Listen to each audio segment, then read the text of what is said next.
bit salty with a little bit salty cheese in the middle. It's really tasty. The biggest wooden spoon in the world, validated by the Guinness Book of World Records. That's right.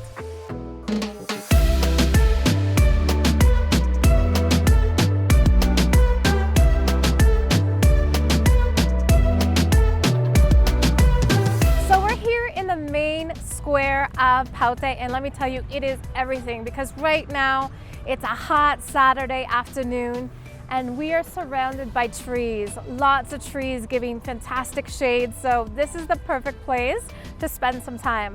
Now Paute is a small village similar to Chotaleg, Walaseo, Sigsig. It's one of those artisanal towns that really maintains the heritage of gastronomy and also artisanal crafts. And it's also only 45 minutes away from Cuenca. On the weekends, it's very busy here. A lot of people from Cuenca have weekend homes here.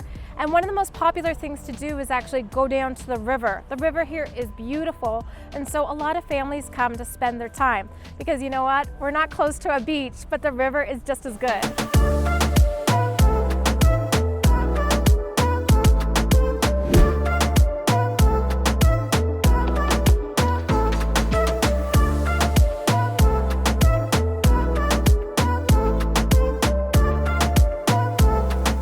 So even before you get to Paute, one of the must stops is actually along the way. It's a small village called El Cabo.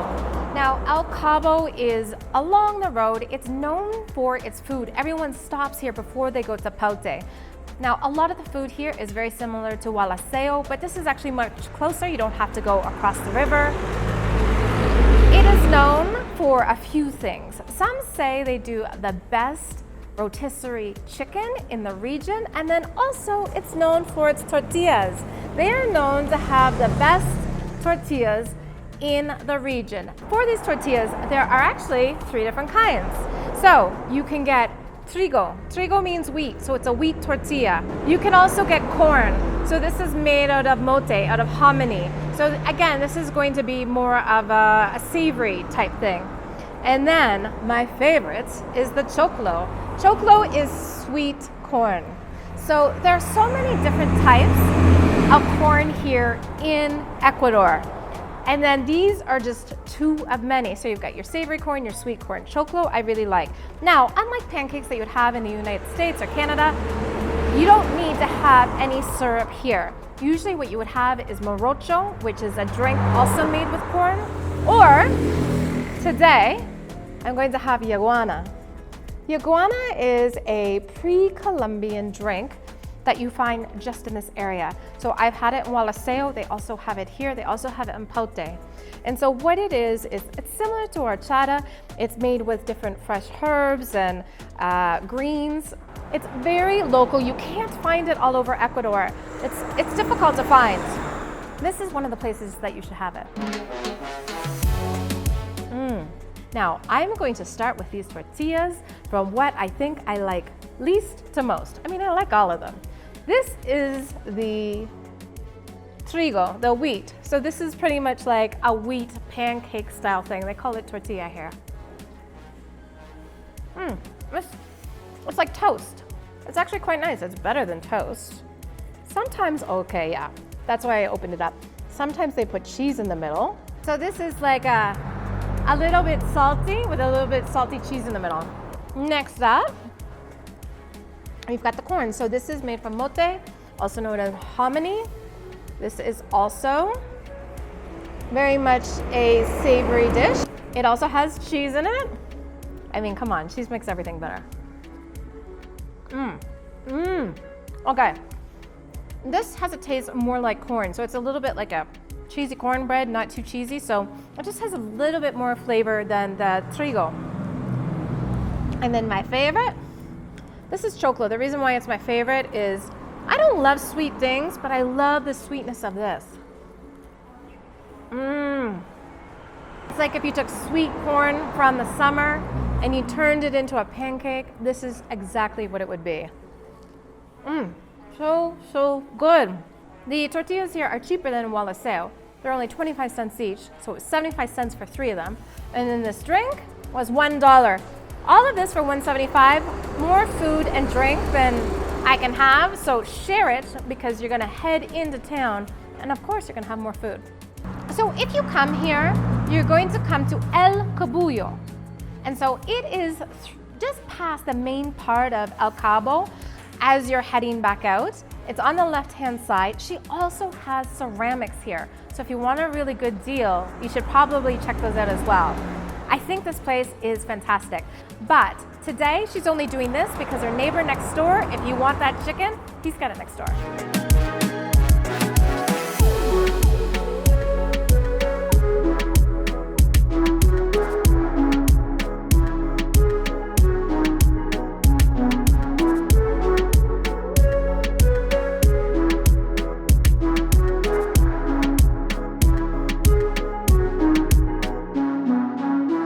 So, when you come to the main square, the number one thing you need to do is find Helado de Moises.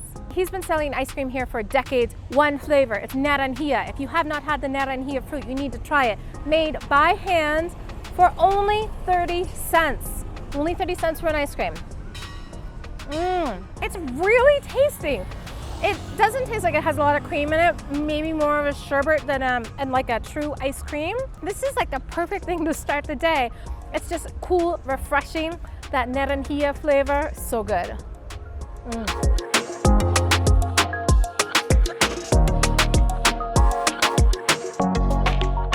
All right, so there are two buildings here, down below.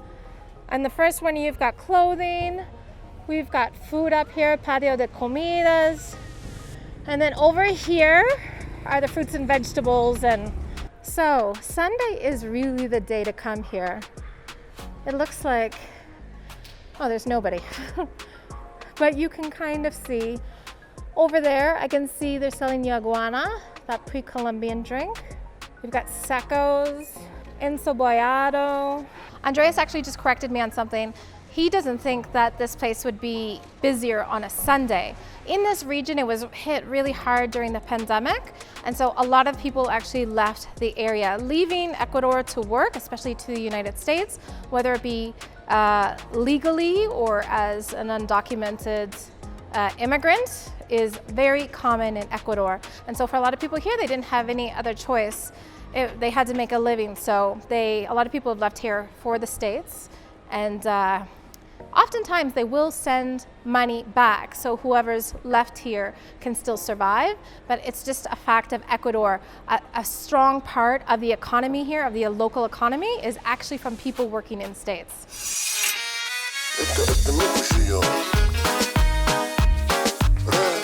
Right now, there are not a lot of Ecuadorian fruit in season, so you will see things like apples, pears, all those kinds of things are from Chile, some Peru, I think, but not much. Usually it's from Chile.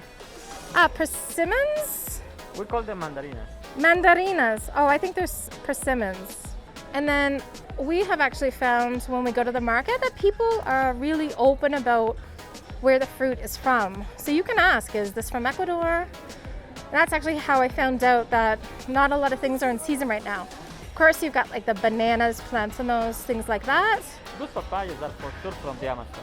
Yeah.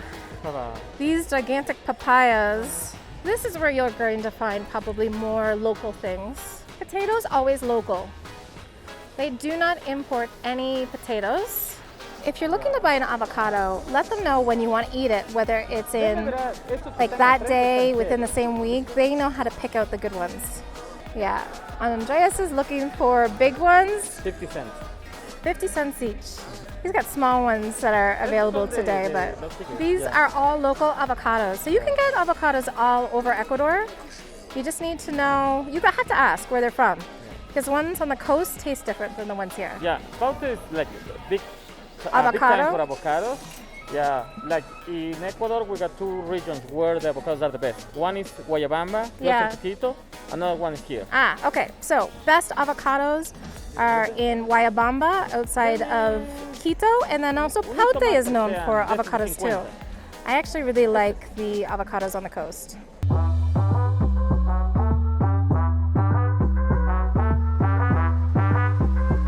All right, they've got a main plaza here where they also have lots of traditional food. And anytime there is a celebration, like a concert or anything like that, it's held here. Oh wow, salchipapas here. Lots of Hornado here if you want to get it instead of Cuenca. Here's another one. We're gonna see if we're gonna try a little bit. I mean, you guys know, I love the Hornado. In the South, this is how they get you. They just give you a little bit to try so you know if it's good or not. Oh yeah, this is good. We can get a little plate before our next meal. So this is a $3 plate. You can see it's got tons of food. It's got the skin. Oh, they've got some encebollado on it. Oh, and then she gets rid of the extra liquid. Oh, yapingachos, yeah. All right, so you'll find the vendors here every day of the week, but the best days of the week to get Hornado are Wednesdays and Sundays. Guys, do not come here without a hat. You need a hat, or come here and buy a hat. It is hot. It's hotter than Cuenca because it's lower elevation. So that's why a lot of people from Cuenca use Paute as their weekend villa, weekend home kind of place. There are a lot of people here who have a lot of money.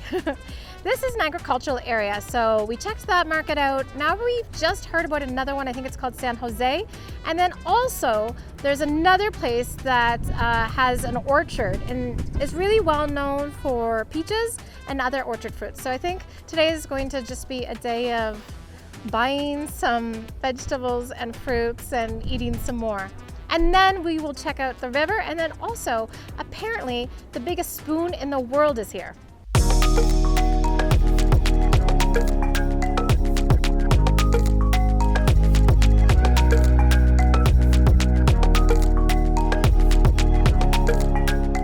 To Bulan on La Ruta de las Frutas, or the fruit route, you'll see a number of people selling fruit outside their house, but then also you'll see these stands. So we are at La Fruteria Doña Gloria, and so she has just some local fruit here. So babaco, which is a cousin of the papaya. We've got some tree tomato, avocado, lots of different things that are in season, but also we have apples. And so I come from an apple valley in Nova Scotia. I'm very familiar with a lot of different kinds of apples. I didn't actually think that Ecuador grew apples. I thought they were all from Chile. They do grow them here, but they're much different. So they grow them in a higher altitude. They are organic because nothing is up there in the altitude. And we are going to try 3 kinds of apples. The first one is called colada. So colada is a fruit that is very common for mothers to give their children for the first time as they move on to solid food, so they'll have it as applesauce. It's supposed to be, I can feel it, it's a really squishy kind of apple. I don't know what it'll be like as an eating apple because people turn this into colada, which is why it's called the colada. I think it's gonna be just a little bit too soft. Oh yeah, oh yeah, it's too soft. If you don't like Red Delicious because it's too soft, take a Red Delicious and then make it like 10 times softer. I'm sure it's really fantastic as a colada. You know, growing up in an apple valley, I do know that you have certain apples for certain things, just like here, potatoes, certain things. There are baking apples, there are eating apples, like there are apples for, there are juice apples. That is not an eating apple. All right, next apple up. This is a yellow apple and it is called Flor de Mayo. Flor de Mayo. And so the flower of May. And so this is called Flor de Mayo because it's ready in May and is the late season apple. So this is the apple that you'll get at the end of apple season. And as it gets more ripe, it gets more yellow. Yeah, this is an eating apple. This is really good, very firm, sweet, and a little bit tart. Flor de Mayo, I'm a fan. Almost tastes like a Royal Gala if you have those where you are from. I'm gonna put this one to the side and eat the rest of it because it's so good. Because next up, we have a tiny one and it's called Delicia. So Andrea says, same texture, it's an eating apple, but it's not sweet. It's very small. I mean, look, my hand, I have a small hand for an adult, and this is a very small apple. So this is like kind of a snack apple. It's about the size of a small peach. This is not like Red Delicious at home. It doesn't have a lot of flavor. It's not sweet at all, but still tasty. Still quite tasty. This would be fantastic with some peanut butter or hummus on it. Overall, this one wins. I'm gonna finish eating this. I know Andreas likes this one, so I might give him the rest of this. And then also, this area is really well known for peaches. So this is peach season, and you can see same size as the Delicia. And it's actually quite small. It's like a small peach. Okay. The peaches are good. The apples in Ecuador are okay. These peaches are delicious. Yum.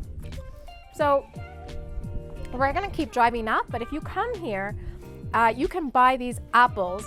A basket of them will cost you between $2 and $4 depending on what you get. Or if you don't want a basket and you just want to get one or two, you can get them, but really the better deal is in the basket. So one of the things that we were just talking about was, you know, not all fruit in Ecuador is organic. Yes, there is Roundup and other pesticides used. However, that's usually on the Amazon and the coast where it's so hot, there's so many pests. But here in this region, the food is organic. And so if you're looking for that, this is a good place to go because there is a higher elevation. However, if you want to eat truly organic food, be prepared. Every once in a while, you might have like an apple or a piece of fruit that has a pest in it, a bug. So that is the other side of eating organic, is nature takes its course, and sometimes that means a bug or a worm.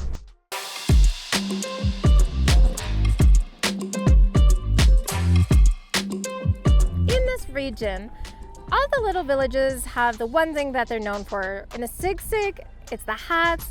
Walaseo, it's the shoes. In Chortaleg, they're known for their silver jewelry.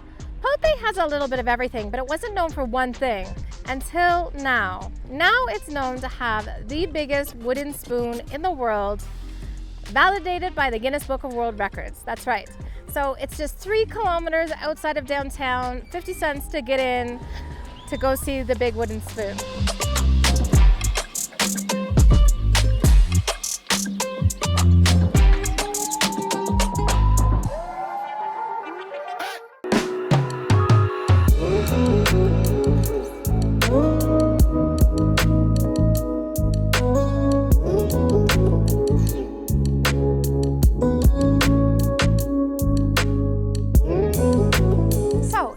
I'll play on 2 different traditional Ecuadorian drinks. This is a granizado de Mapanagua. Let me explain. Granizado is basically shaved ice. You can have it as kids. There are a lot of street vendors and beach vendors that sell this, so it's ice, and then on top you have different flavors. So I have mango, mint, strawberry, and they're all natural flavors, even though the color is a little bit weird. And then, so you have that, you put a little bit of condensed milk on it, very refreshing drink. That's granizado. Now, Mapanagua is sugar cane juice, so guarapo, that is then mixed with lime and booze, so aguardiente. So it's sugar cane, juice, lime, booze. So you have like the 2 drinks mixed in one. Now, they do this for $2 here, and actually they do a very generous pour of the booze. We said we only wanted a little bit. We actually had to tell her to stop. Aguardiente, straight from here, so it's sugarcane alcohol, unaged. And whether you get it with the booze or not, it's $2. So why would you not try it with the aguardiente? Try the Mapanagua. You cannot get Mapanagua everywhere. The only other place I've ever seen it is Yunguilla. I have a video about that as well. Let's try this.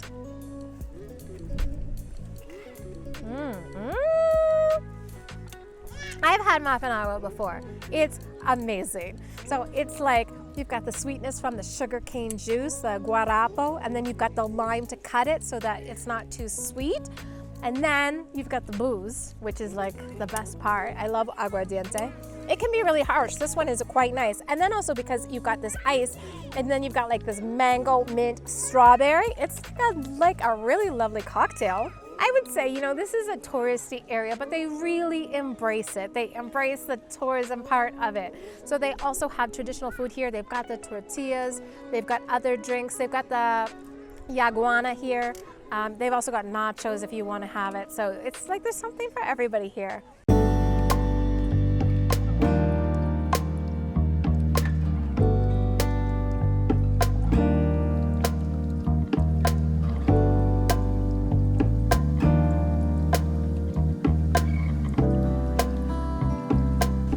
So we're at El Corval, which is the most famous restaurant in Paute, and actually a destination restaurant for all of Azuay, the province that we're in. And it is known to serve traditional food. So we're in this colonial house. It is beautifully maintained.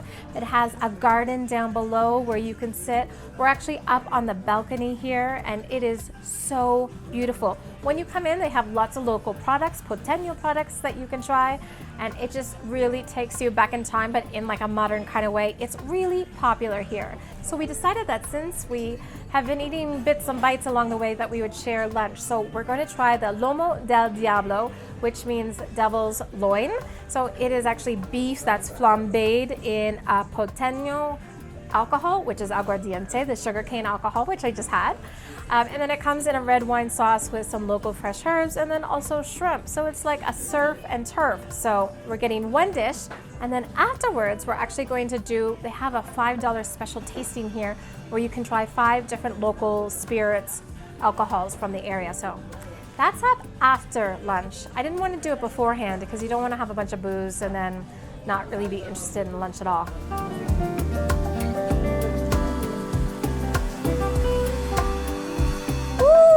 Wow!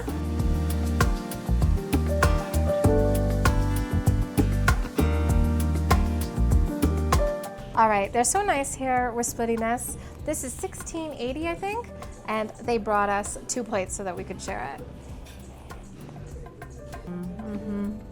We ordered medium steak. That's exactly what it is. It's like a garlicky red wine. It's really, really good. The portion size here is definitely enough for 2 people. Not very much rice. The French fries look good. I already tried the ají, traditional tree tomato ají, super fruity, fantastic. This is a fantastic lunch. I'm happy. This is like the perfect place to come. You can only come to one place. I know I'm all about going to the Huecas, but sometimes there are famous restaurants for a reason, and this is one of them.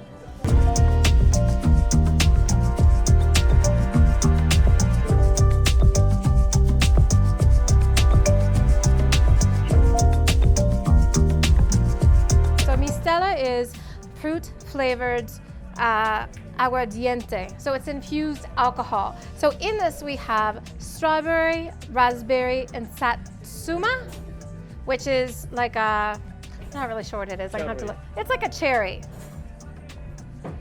It smells light flavor of alcohol, mostly berries. Oh wow, this is very, very smooth. You really get like a lot of berry flavor and then just a little bit of alcohol. In fact, I think it could be a little bit dangerous that way because this over ice or like with a little bit of club soda would be fantastic. All right, so canelazo. We've got naranjilla, which is a local fruit, a little bit of cinnamon, aguardiente, and probably a little bit of panela, unprocessed sugar cane. It's warm, which you have to have it warm, although I would still have it cold. It's a drink that warms you up on the cool nights, and it's hot today, and so it's not too hot. It's just a little bit warm and feels so good inside.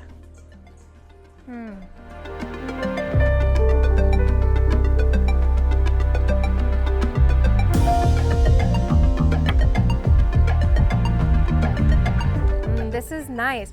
I almost always drink coffee with sugar because I find it too bitter, and this is not bitter at all. This is the kind of coffee that would make me a black coffee drinker. I know I shouldn't be having it with sugar, although the sugar here is really good, but this is really, really nice. If you think you need to have sugar or milk in it, you should try this one. You'd be surprised. We are finally leaving El Corvel. I cannot even tell you how freaking amazing and inspiring that visit was.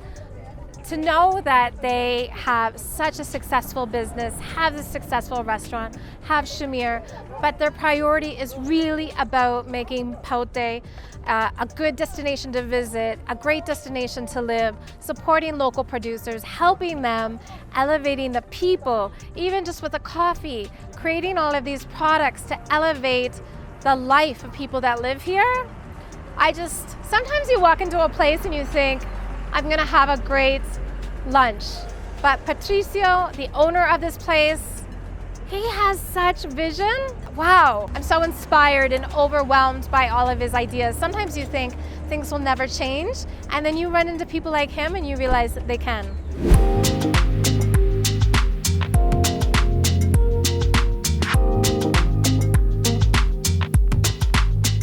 So I'm ending this video of Paute Ecuador in the Parque Linear. And this is a really popular park along the water. The water here is a little bit brown right now. That's just because we've had some heavy rain, so there's sediment in the water. Normally it is very clear. This is a really popular spot for people to come here, families, groups of friends to barbecue. They've got little barbecue spots. They bring tents, like you can hang out here all day. I've got to say, Paute really surprised me. A lot of that, to be honest, was because of Patricio at El Corval. I just see so much opportunity here. When we look at, some of the towns that I love, like Waliseo, Paute has all of those things. And so I think it's just kind of coming into its own after going through, a little bit of struggles, but with some vision. I really think this is going to be an amazing place, and I highly recommend coming to visit here.